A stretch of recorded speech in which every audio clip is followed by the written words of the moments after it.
Hey guys, welcome to another episode of the Fins Faithful podcast. Thank you guys so much for joining us this evening. As always, you can find us on X and on YouTube. Now that the season's over, we know exactly where the Miami Dolphins are going to pick. That'll be at 13 as of today. And we're going to take a look at some of the viable early options. I know it's early to see some of the players that could be available to them at 13. And some of them actually will be probably playing tonight in the national championship game. And to help me do all that, I am joined by Jaime Eisner from the Draft Network. Jaime, thank you for joining me this evening, man. How are you?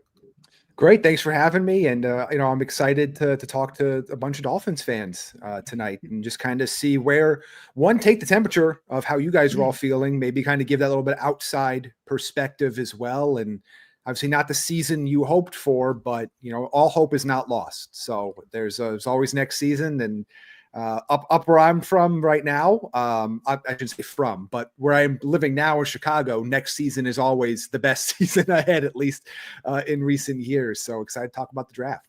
Yeah. Oh, Ben Johnson, just new head Yes. coach with Caleb Williams. All right. You said it outside view. Let's get your outside perspective here. Somebody who's close to the team. For me, sometimes we kind of evaluate things in a vacuum. From an outside perspective, how do you view the Dolphins front office and kind of Chris Grier and their draft and their philosophy and their strategies recently? Yeah, it's really interesting because I think the the national media perception is probably a little bit, I don't want to say more favorable, but maybe less negative than I think the current perception is about it. And I think a lot of it just has to do with, I'm not sure how many people really watch Miami super closely. As somebody that lived down in that Pembroke Pines area for a couple years, despite how big of a name the city of Miami is, I feel like the sports fandom doesn't get the same amount of attention that it does in other markets across the board, but in football as well. And I think a lot of it too has to do with Tua Tagovailoa's injuries. I think there's been a lot of, I would say, writing off of some of the other errors that have been made for the Dolphins in recent years that kind of led to them being at this point where they're picking 13th overall, that kind of got washed away because of the injuries. And I think people went, oh, okay, well, Skylar Thompson's playing or Snoop Huntley's playing or somebody else is playing. Like that's why they're struggling. And I think there's been a lot of regression on the defensive side of the ball. You start to look at some of the players that they had drafted over the years, and you're looking back at the last 4 or 5 drafts for them. And, while I think this last draft's going to be interesting because really it's arguably that no rookie defender had a better last month and a half of the season than Chop Robinson. And I think that's really exciting prospect, but it's still too early to talk about that 2024 class too much. But, you didn't have a lot of picks, a lot of high picks in 2023 or 2022.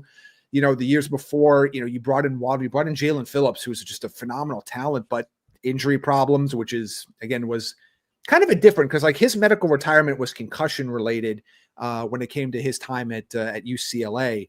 And, now and here in Miami and even at my University of Miami, he's kind of was balling out, but have had some other injuries that he's had to deal with.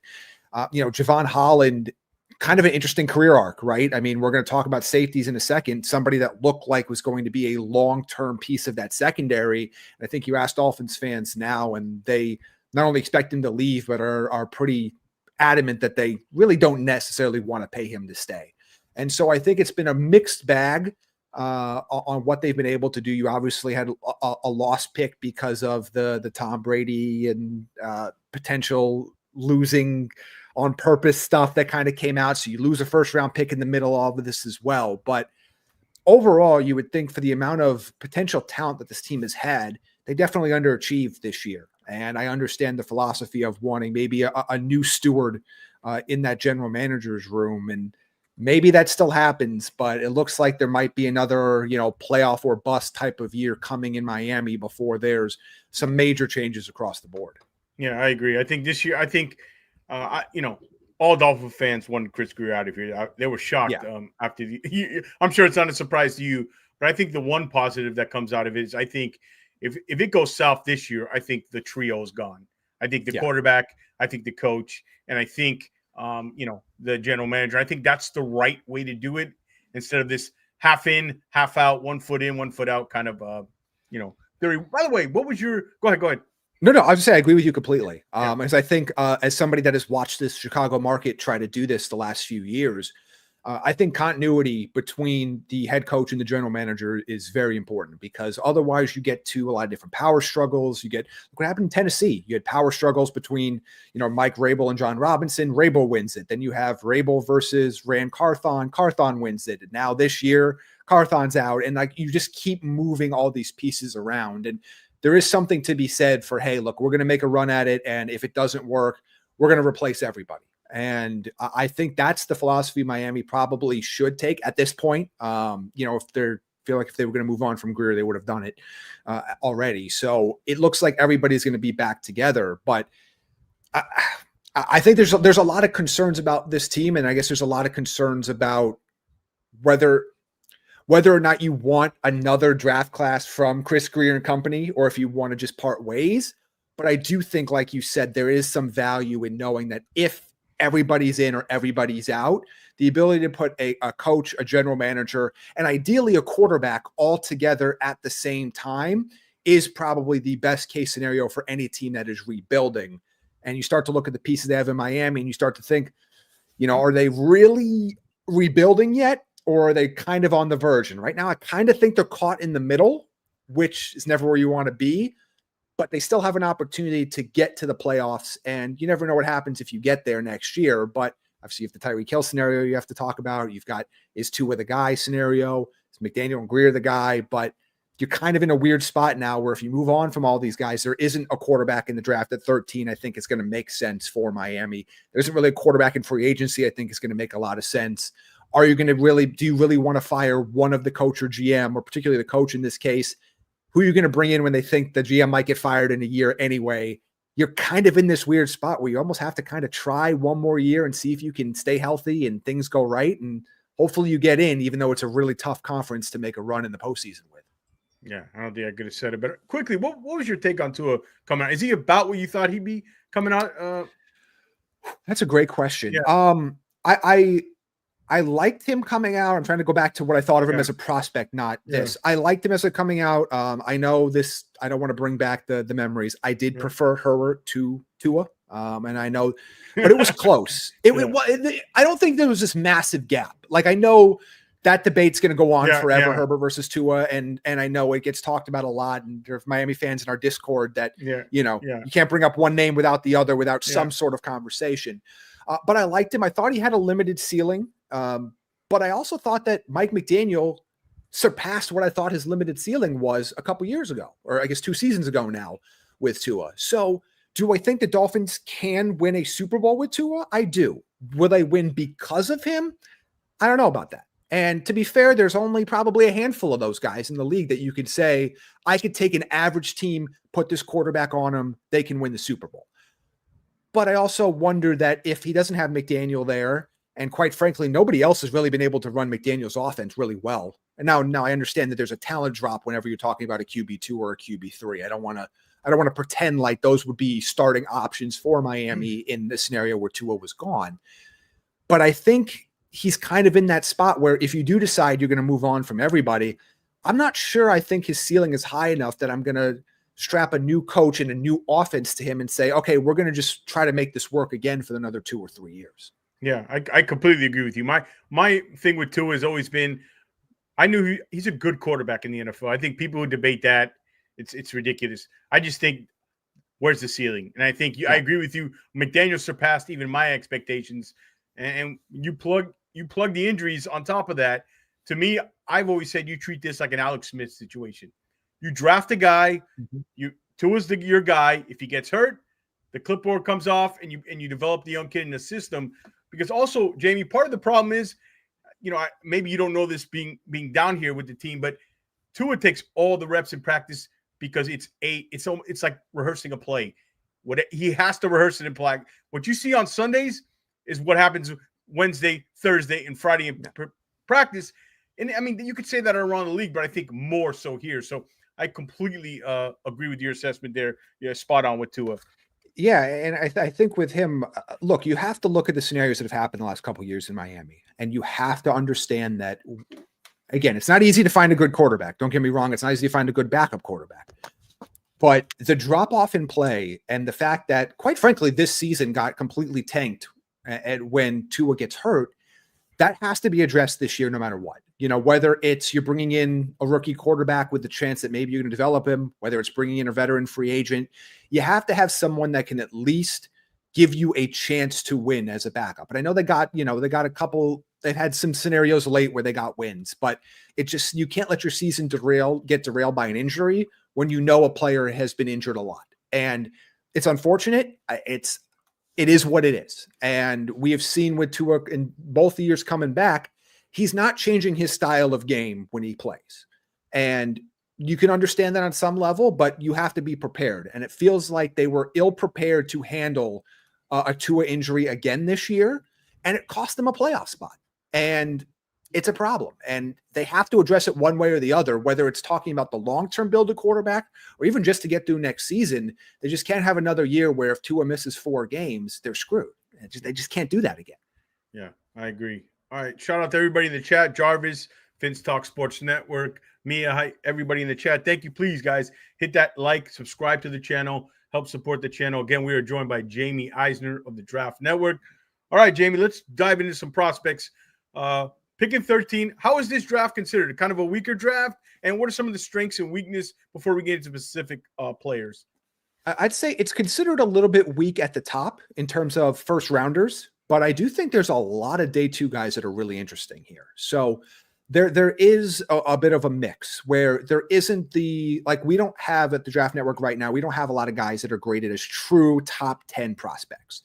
And I imagine when we finish our grades for all the first round players, we'll probably have fewer than 20 guys with first round grades. And teams will have lower numbers than that because there's going to be disqualifiers, whether it's for scheme, system, or measurables. So we have to kind of grade in general because we're not operating one specific team. But so you're not necessarily going to get the same caliber of player at 13 as you would have, let's say, last year or 2 years ago.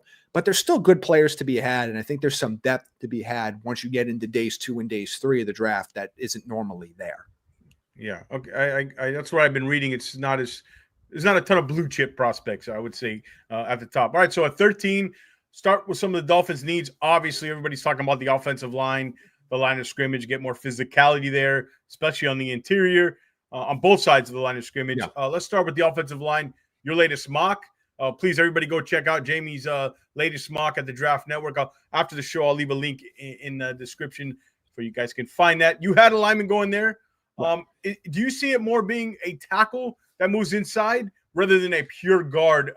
Is it because they have to be a special guard to go that high? Yeah, and this is a weird class for offensive linemen. I don't feel like I've ever felt that the guys that we expect to be in the first round conversation, this many of them have questions about whether or not they're going to stay a tackle.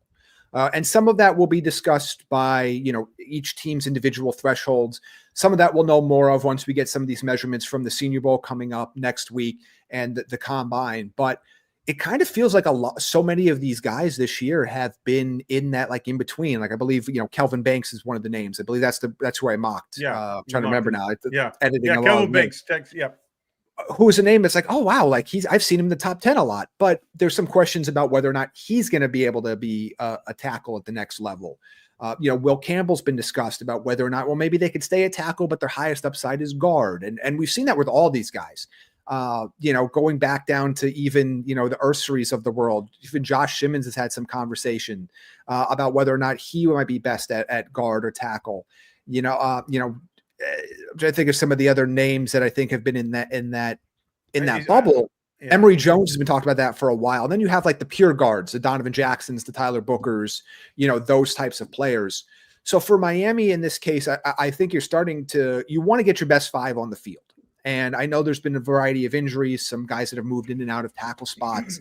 To me, I want to see who falls there, because if it's a Kelvin Banks or somebody like that nature, I'm willing to put them at tackle and try and see if they can continue to have success there, knowing I have the option to move them to guard if necessary. Where if you draft a guy like Tyler Booker, that's a left guard. He's going to stay at left guard, and he's got a lot of upside. I really like him there, but he's not a guy that's probably going to play tackle at all. And even a Donovan Jackson, I know he's going to play left tackle tonight for Ohio State, and he's been playing that role since Josh Simmons went down. But I don't feel like there's a lot of people talking about Donovan Jackson as somebody that has a legit chance to really play tackle at the NFL level. He's doing it in a pinch to make up for Simmons' injury. So there's a difference between versatility because you have it and versatility because we don't think you can play one position. And I think that's going to be the key, and why I think this is going to be a very fascinating tackle class in general. You got guys like Marcus Bow from Purdue who, we have people on staff that think he could be the best tackle in the class. There are people that think he's the best center in the class. There are people that think he's going to be great at guard. So it's going to be a fascinating journey over these next couple of months to kind of see where NFL teams actually have some of these guys slotted, because there is no pure, like last year where we knew, Joe Alt's going to play tackle, JC Latham's going to play tackle. Like we knew that coming out. We don't really have that this year, even for the guys that might go in the top 10. Yeah. And Will Campbell, you say, is the guy you probably say goes before the Dolphin pick. If you're doing it right now, it's funny. So. Usually, it's funny. I read that mock drafts in January are actually the most accurate. I know we're doing an early look, but things change, but they don't change dramatically, do they, Jamie? Is there a myth? It's kind of a myth, right? Yeah, it's interesting that you say that, because I think there's and it's, trust me, I've been guilty of it as much as anybody. You start to talk yourself out of things, and True. you sit there because for those in the mock draft community or in the draft community, there's a big grading system that happens where the day before the draft you submit your mock drafts to a huddle report, and it's like there's like 80 of us and we all submit them and they're ranked and whatnot, and you sit there and you have to submit them by midnight before night one of the draft. And you sit there and you rack your brains, you think of every scenario, and you're trying to match teams, you do all this. And then a lot of times the draft happens and you go, oh yeah, I should have just gone with what I thought all along. And so it is very much room to overthink it. And look, the reality is after tonight, and we're recording this on Monday, on January 20th, there are no more college football games between tonight and the NFL draft. Yes, there are all-star events. Yes, there are other things, but fins are the fins. I said fins are the fins. This is the film is the film. And you're not going to be able to change what you put on film over these next couple months.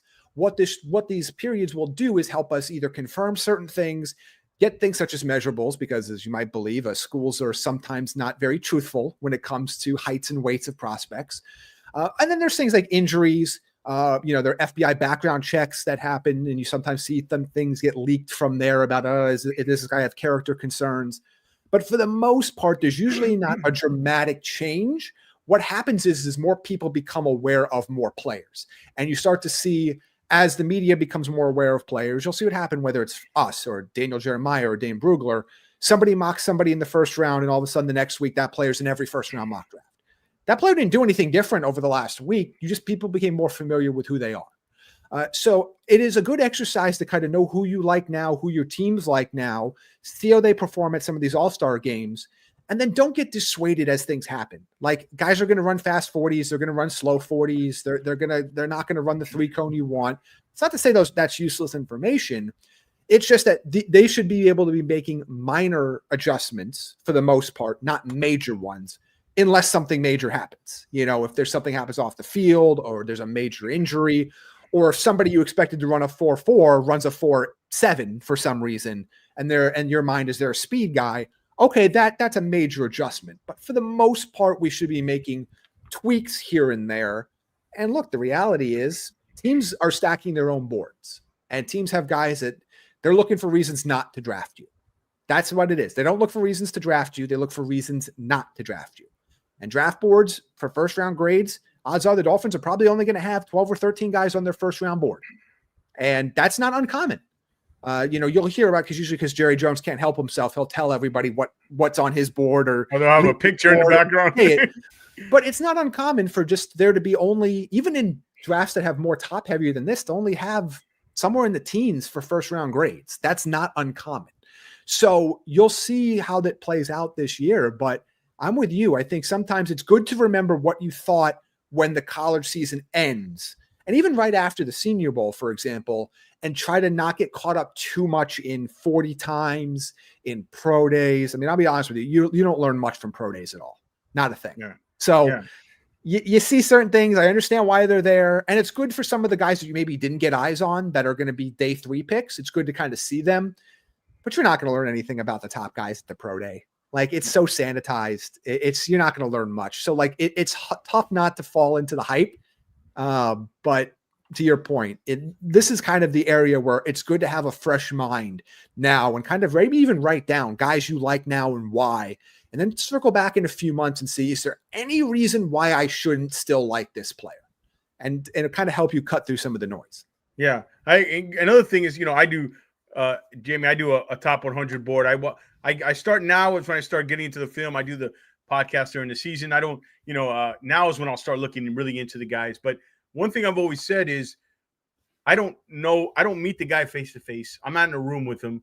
I don't have the background check. Sometimes you meet a guy and he just turns you off. You just don't like the guy, right? And those are little things that we don't see when you see the media have a guy at, in the top 20 and he ends up going in the 3rd round, because you're just solely basing on the physical attributes, the tape.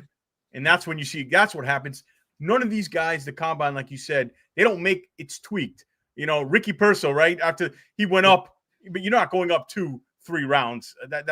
I think that's just something that's kind of thought of. But if you really dig into it, guys like yourself in the scouting community, you understand that no, it's the layout's pretty set right now. Yes.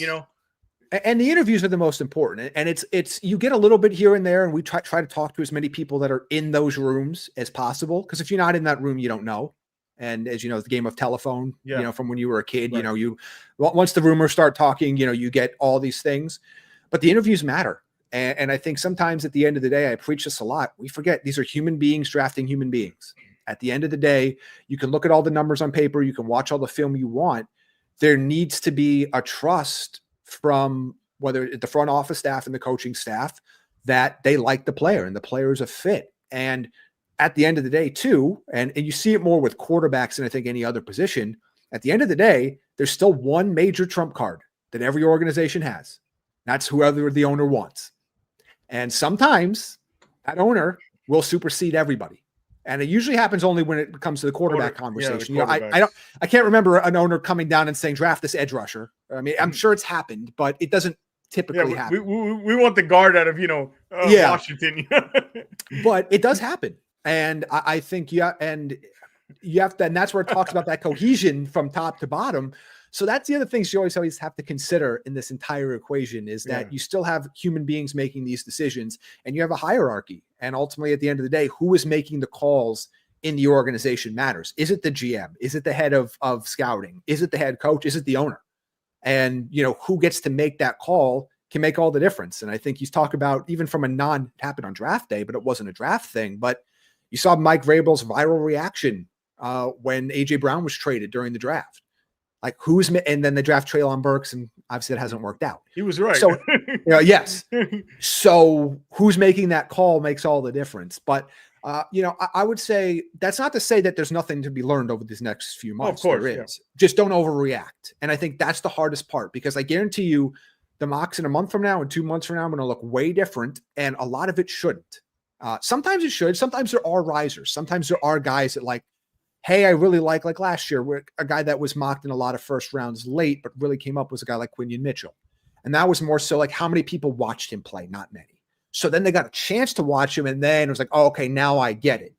But he was that high on NFL boards in December. Yeah, that's my point. Yeah. So that's the kind of thing of like, some of this is just media and fans catching up to what's already in the league. And some of it is overhype. And you have to it's tough to kind of figure out which is which, because catching up to the league, that's good. That's good information to have. But you also don't want to get caught in the hype train of this, like, yeah, this is a guy that's really not that good, but everybody's talking him up. So it's always a delicate balance this time of year.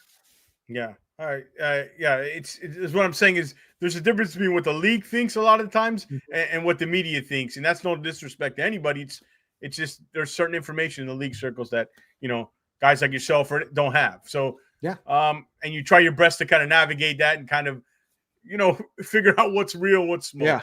All right. So let's get back to the prospect. Let's go to the other side of the line, the defensive tackle position. I think we've talked a little bit about the O-line.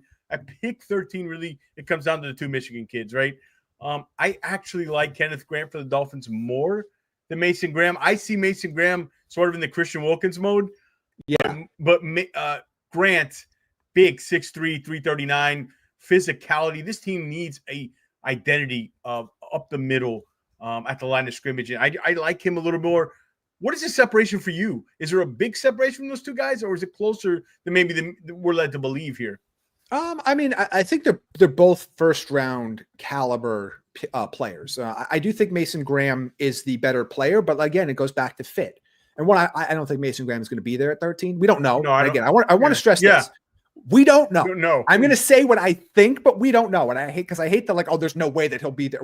Trust me, we have said there's no way this player will be there a million times, and it still happens. But I don't think Graham will be there. But to your point, I think they're different players, where I think Mason Graham is looked at more as the overall disruptor. I really like him, in the passing game, where Kenneth Grant's kind of, a little bit of that, just that he's not a true nose like you would think, like a Vita Vea type true nose, but I like him more from the physical standpoint. I like him a lot against the run. I think he'd be a really interesting fit there as well. I love his first step. Like he's the guy that does it. This is not a 2-down guy either. I don't want to say that, because he can be successful in the pass game as well. But I think the difference between him and Graham is I think Graham is truly going to be a guy that can be a game wrecker up front. But I do think Grant is going to be a first round pick. I do think it makes sense, for him to fit there in Miami. Obviously, you'd probably, in the ideal world, he'd be more in the late teens than 13. But you got to take the players you think are going to fit. And I think if you're not going to be able to get Graham there, I don't think there's another interior defensive lineman that is going to play the way you want them to. I'm not talking about guys that are kind of IDLs, but they're more edges. They're going to play more, 5 tech 7, guys like Shamar Stewart, guys like Walter Nolan. I think those players, I like them a lot, but I don't think that's exactly what Miami is looking for right now. Not that they couldn't fit there, but I don't think it's exactly what they're looking for. So I think Grant would be a really interesting fit for them there. Again, this is one of those ones where you're not going to get the same value at 13 as you would at other years. So you might not be getting the player that would be, quote unquote, oh, we just fell out of the top 10. He's going to fall to us. Probably not going to get that. So you're going to kind of have to go after a fit. And if there are no offensive linemen there that you're sitting there and you're going, man, I really am confident this guy is going to stick for me at one of my key positions, then I can absolutely see them going to a guy like Kenneth Grant. And I know we'll talk about it as well. Safety class is kind of interesting as well. Yeah, let's get to it. Yeah. I mean, there was a clear guy that was one, and he's still safety one for me. But I'm not, we have to acknowledge that I think this was a step back of a season for Malachi Starks. He, based on his 2023 film, he'd go in the top 10. Like, he would be a top 10 no-brainer. Somebody would come and take him. This year, I'm not so sure. I know I still see him mocked at 9 or 8 or in here certain spots. I'm not so sure he's going to stay there. I do think he's a guy that could be available for Miami and would be a fit at 13 as well, especially as you're talking about replacing Javon Holland and others and trying to rebuild the back portion of the secondary. But I could also see him sliding a little bit. I know in my mock draft that I'm sliding into the mid to late 20s, or, in my latest mock draft, I think is a possibility as well. But there are also some really interesting safeties, I think, later on. And, Nick Menawari, Xavier Watts. That's partially why I'm not sure I need to spend a top half of the first round pick on Malachi Starks, even if, again, his ceiling is higher than those guys. But he did not have a good final season, especially compared to what those players have been for them. I start to wonder, do I really want to spend a premium? And I consider, anything in the top half of the first round a premium pick. At that position, you better be sure that player is going to be an every down starter for you and play at the highest level, give you that, Brian Branch like production, different players by all means. But in terms of versatile DBs getting taken high in the draft, that's the player that you want. Starks could be that. I'm just have a little bit more questions now than I did a year ago at this time. Yeah. To me, Starks, I think he's a clean pick at 13. It's something Grier has a history of he's hit on safeties. It's one position. It was always my thing. You hit on safeties, but that's kind of not one of the positions I want you to be that you hit on. How about offensive tackle? How about, quarterback? We can argue, but, with Tua. But, I agree with you. I love Menawari. His size, he's a freak. But he's more the second round. Like you said, look at Brian Branch. I don't know how that guy went in the second. He was in the second round, Branch, right? Yeah, because I think he ended up falling because that was a His draft they size took. too, though. That's Yeah, and because I think that was the draft they took Gibson. Was it Campbell? I think were there they two, took a or linebacker. no, Yeah, they take Gibbs Gibson or and Gibson Jack Brandt. Campbell. I can't remember what order No, it those was three went, Gibbs, Campbell, and then Branch. Branch. It was Yeah, and everybody criticized them for kind of not taking positional value in the first round. So that's interesting. Yeah, but they're I mean, they're an interesting spot. Like this whole draft class is fascinating because you have some, like I said, you have the top heaviness. You have the two quarterbacks, and then I think a massive gap at that position. You have Travis Hunter and Will Johnson, then a bit of a gap between them and the next cornerback group. You have guys like Abdul Carter at edge, who I think is the clear edge one. And then you're going to have a lot of varying opinions. I love Jalen Walker a lot. There are going to be some people that don't like his size playing on the edge. You have Michael Williams, who has every tool in the toolbox, but didn't really produce like it. And is this another case of you're taking a projection? The same thing with Shamar Stewart. Looks the part, has every tool you want, didn't put it all together. And are you hoping he's going to do it at that level? Nick Scorton, another guy, like him, but opinions about him are all over the place. Look at the receiver group. McMillan is I mean, Hunter's his own little category. So aside from him, McMillan's the wide receiver one, and then there's a big gap. And I think then there's, where's Matthew Golden fit in? Where's Emeka Egbuka fit in? Where does Luther Burden, who also did not have a really good season, and a guy that has monster upside, but put some really bad things on tape this year that I think is gonna affect his draft stock. Where does he fit in? So you start to kind of see how the middle of the first round can get really unpredictable here, because you just kind of have a lot of guys bunched up with either a ton of potential that had a bad year, like a Burden or Starks, guys that could be stars but haven't put it all together yet, like Michael Williams and Shamar Stewart. And then you have a bunch of guys that like the tackle positions that, do you trust them that they're going to stay at a tackle spot, or are you okay if they play guard or center for you and to take them in the top 15? So this is, I think the middle of the first round is going to be one of the most fascinating things about this, because I think there's going to be a lot of guys that have, some teams have first round grades on them, some teams have third round grades on them, type of players that are just going to kind of come off the board, and you're just going to have to kind of figure out where they fit best. And maybe that you didn't expect to go as high as they might end up going. Yeah. I know we got to wrap it up pretty soon. We got the game coming on. A couple more things. You said the quarterback real quick. I don't think there's going to be a quarterback at 13. I don't even know if I want them to draft the quarterback this year, but I think I want them to draft one every year, somewhere in that third or fourth round. Is there some guys? I like the kid out of Syracuse for the system. Yeah. I think he's a guy that actually could move up a little bit as this process goes on. Is there any guys you like, maybe that third, fourth round, kind of with the McDaniel system, or maybe not? Maybe something different. Maybe they want to bring in some more athleticism at that position. Yeah, I think that what's going to be interesting for them is that, draft for a high upside backup, I think, is what they should do. Because I think if you do that, you're going to more likely to be happy with what you get at the end of the day. It's not to say it's impossible to get a quarterback that's a starter for you, that's a top 20 starter outside of the first round, but it's really difficult. And I think I tweeted about it like at the start of the playoffs, that pretty much all but two quarterbacks this year, and it's very similar last year, were taken in the first round that made the playoffs this year. And most of them were taken in the top 10. And we understand why, because you when you have a quarterback of that sort of talent level, people strive and they will trade up and they will move heaven and earth to try to get that player. As far as guys in the later rounds, I think if you're looking for guys that could be potential high-end backups, I like the name you brought up in Kyle McCord. Thought he really had a lot stronger season this year than he did at Ohio State. I was really excited to see what he was able to do with Syracuse. And I was watching him in Gadsden, a lot, putting that together. I think another one that could be really interesting for them as well is a guy playing tonight, and that's Riley Leonard.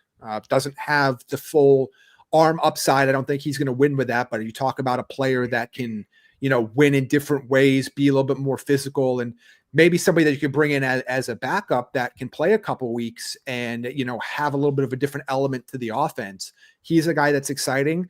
And Curtis Rourke is another guy. Love what he was able to do this year. Love the progression. Love what he's able to do upstairs. Got to get healthy. He's having surgery. I believe his ACL surgery. He said he was played most of the year with a tear in his ACL.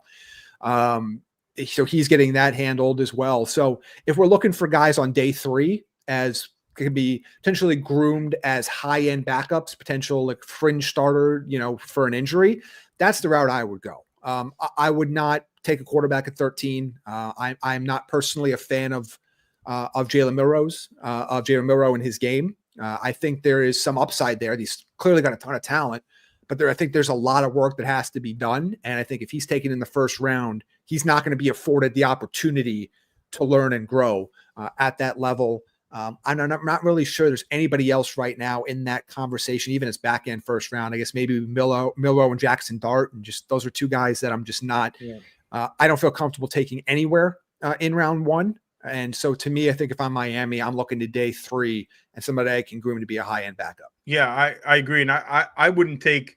I want to see how this season plays out before we take a quarterback high. Not only do I don't love the class, but if it doesn't work out, I want the new GM to take one high. So, but I do think they need to invest, in free agency, but also in the middle of the rounds. The Dolphins are a team that have been kind of allergic to this quarterback not competition, but bringing guys in the room through the draft. They took Skyler instead of Purdy. They even missed on that. All right, last thing. I know Dolphin fans will roll their eyes. Running back at 13 is my question with Genty is, unbelievable contact balance, vision, power, can catch the ball in the backfield. A draft that doesn't have many blue chip prospects in a team that struggled in the running game. Yes, mostly because of the offensive line. I love A-Chain, but is he a 3-down, every down back? Would you be mad and upset if the Dolphins went running back and maybe they say, okay, we address guard in free agency and we can take the couple kids out of Georgia, Fairchild or Rutledge in round 2 or something like that, or Donovan Jackson? How would you feel if that's something they did? I wouldn't hate it. It's tough because I think there's a balance that everybody's going to have with Genty here, and he's the clear RB1, and I don't think anybody would dispute that. Great class, by the way. Great running back. That's the thing. Yeah, I think we're going to get more than 30 running backs drafted this year. Wow. I think it's going to be one of those type of numbers, and the question is going to be: is the value at taking a guy like Genty at 13? Are you better off taking one of these guys a little bit later that can add, especially since you do have a piece there. Now, I'm with you. I don't think that A-Chain is a true, 3-down, run between the tackles type of a guy. I love the way that they use him. And quite frankly, he's almost, as a running back, he's an elite talent as a pass catcher from the running back position. And I like the ability to be able to move him around and to be as that mobile piece of the offense. But there is a room to upgrade, from the Raheem Mosterts of the world. And I know, Wright's a guy that people like, but I think there is room for that. And the Dolphins have a lot of picks in that 98 to 150-ish range. So they've got a lot of picks there. So do I necessarily want to pick one of my 2 top 50 picks on a running back from Miami? Probably not. I'd understand why, but my concern would be do you think Miami, to me, you take a running back that high because you expect to be a Super Bowl contender during that running back's rookie contract. And so I understand that if you're in the case of Grier, you might be like, I need to do something to make an impact because I'm not going to be here in a year if I don't. And that's the other factor you always have to consider with these draft classes as well. And even why a place like New York might try to trade up because, hey, we got one more chance. I better get my quarterback. So I get it. I don't necessarily think it would be a bad pick, but I do think from a value perspective, I'm not sure that it addresses a big enough need to use your first round pick in that spot on him. But I understand it. And it's a question that, they're asking it here in town in Chicago, at pick 10. And we all know that there's a lot of other issues they have to fix in Chicago with the offensive line being principal among them. There's still being conversations about that. Hey, should they take Genty and just fix the O-line in free agency? That's the other question that we need to see. How does free agency play out? How do we feel about all the teams at that point and what their needs are? So I don't think it's crazy, but I also don't think it's the best use of Miami's assets at that spot just because I'm not sure you're in that exact window where I would say, I know I'm going to get everything out of that rookie running back contract that I need. Yeah, I just say that because we kind of seen the return of the running back this year. Yes. Everybody says you don't need backs, but when even though Henry and Barkley had tremendous postseasons and seasons, A special running back is different. You know what I mean? Yes. And there's not many. Do you consider Genty one of those special guys, or see that's the question I have. Yeah. You know, I the like level him of a lot. competition kind of Yeah. concerns me. I like him a lot. I like him a lot. I'm trying to like put him in the framework of where I liked prospects coming out, because I think it's trying to like not think about what they did in the NFL. Right. I don't like him as much as Saquon, but Saquon as a prospect he's an alien. was nuts. I don't like him as much as Bijan or Jahmyr Gibbs, but I think he was within that range. Okay. And so I'm trying to look up actually like right now the like first round running backs, drafted recently, and just kind of going back to like what I thought I'm trying about to think in my head too. We had that one year. What was it? The Jonathan Taylor draft. But all those guys went in the second round. That was like that weird run. So in terms of guys, like I liked him more than Najee, and Travis Etienne coming out. There's not many guys going into the first round. No, and so that's why I'm kind of trying to put it in that perspective. So like he's above the Clyde Edwards-Helaire's, above the Najee Harris's, above the Andre Swifts. Yeah, those guys. Yeah. I don't quite put him in that elite tier that I put Saquon and Bijan Robinson in, and then like the almost elite tier that I had Gibbs in, but he's close. And so I think that's where that debate comes in, because I do like Omarion Hampton a lot. I like Caleb Johnson a lot. And I think both those guys, one of those two guys could sneak back into the first round. And I love Hampton. Size, I would not be surprised if Hampton goes in the top 25. I really think that if there are two backs go, I think it's him and Genty. Yeah, I agree. I think to wrap up the running back thing, I just think the Dolphins need to kind of find their David Montgomery to the Devon A chain. I guess overall theme at 13, probably best to play it safe, right? This is kind of a funky draft it's kind of a weird spot. We'll have plenty of time to talk about. All right, let's end it on this national championship game getting underway. Who do you like? And some players Dolphin fans should be looking at in this game. A lot of them, actually. A lot of them. Yeah. It's going to be a boring pick, but I think Ohio State. I just think they're the most talented team. And I know I think they ended up closing as 10-point favorites or whatnot, so it's not exactly here being a bold pick. But I think they've been the most talented team all season long, and it started this time last year when they convinced a lot of their guys to go back. And they basically made a decision, and they ponied up a lot of money, and they kept a lot of guys that I thought were going to be second and third round picks from last year's draft back on the team this year, and they made a run. And I think they're going to win.